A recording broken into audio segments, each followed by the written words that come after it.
Depuis plusieurs mois à Bamako, les opérateurs économiques tournent au rythme des délestages et, une fois la nuit tombée, les Maliens sont contraints de s'éclairer à la bougie ou à la lampe torche. Sentant la grogne sociale monter dans ce pays où seulement 53% de la population a accès à l'électricité, Assimi Goïta étudie actuellement plusieurs options pour mettre fin à la crise. Selon nos informations, la piste ghanéenne est celle qui est privilégiée par la junte. À cet effet, le 17 janvier dernier, le président de la transition a dépêché son premier ministre, le général Abdoulaye Maïga, à Accra où le Malien a été reçu en audience par le nouveau président ghanéen, John Dramani Mahama. D'après plusieurs sources contactées par Jeune Afrique, lors de cette entrevue, Abdoulaye Maïga a confié la volonté du Mali de se tourner vers le Ghana pour mettre fin au délestage. De son côté, Énergie du Mali, EDM, la compagnie nationale de distribution d'énergie, s'est montrée favorable à la réactivation de l'interconnexion électrique avec la Côte d'Ivoire. Le pouvoir veut se tourner vers le Ghana, mais cela ne changera rien, confie à Jeune Afrique un cadre d'EDM. La production ghanéenne est aussi déficitaire et le pays compense avec son voisin ivoirien. L'énergie achetée transitera de toute manière par la Côte d'Ivoire, vu qu'il n'existe pas de réseau de transport entre le Mali et le Burkina Faso, conclut notre interlocuteur. Avec une capacité de production d'électricité de 5500 MW par an, dont 2500 MW exploités par la société d'État Volta River Authority, et le reste par des opérateurs indépendants, le Ghana ne parvient pas à faire face aux coupures de courant régulières à cause, entre autres, de sa dépendance au gaz naturel qui engendre des coûts supplémentaires.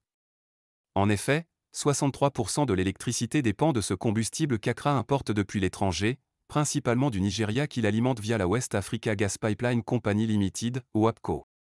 Alors que les relations diplomatiques entre Bamako et Abidjan, fournisseur historique, qui vend 50% de ses exportations au Mali, sont au plus bas depuis l'arrestation de 40 soldats ivoiriens à Bamako en juillet 2022, Assimi Goïta exclut la Côte d'Ivoire de ses plans.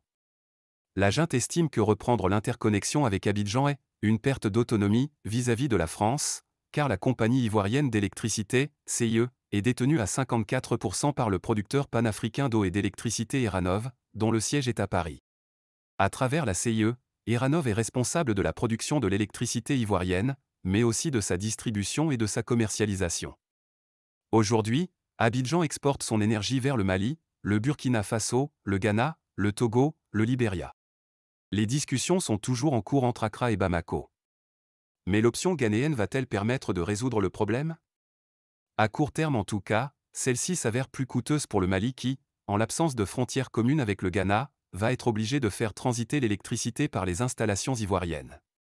Surtout, la crise énergétique malienne relève davantage d'un problème structurel. La compagnie publique Énergie du Mali croule sous le poids d'une dette de près de 600 milliards de francs CFA dont 100 milliards du rien qu'à la Côte d'Ivoire. Au premier trimestre 2024, le pouvoir s'est saisi du dossier EDM.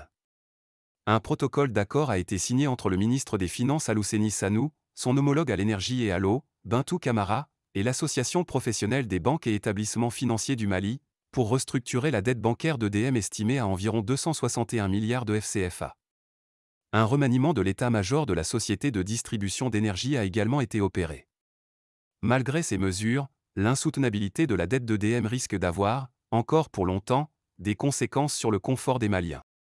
Si vous appréciez la vidéo et le contenu que nous produisons sur cette chaîne, prenez un moment pour aimer, partagez vos réflexions dans les commentaires et vous abonner à la chaîne.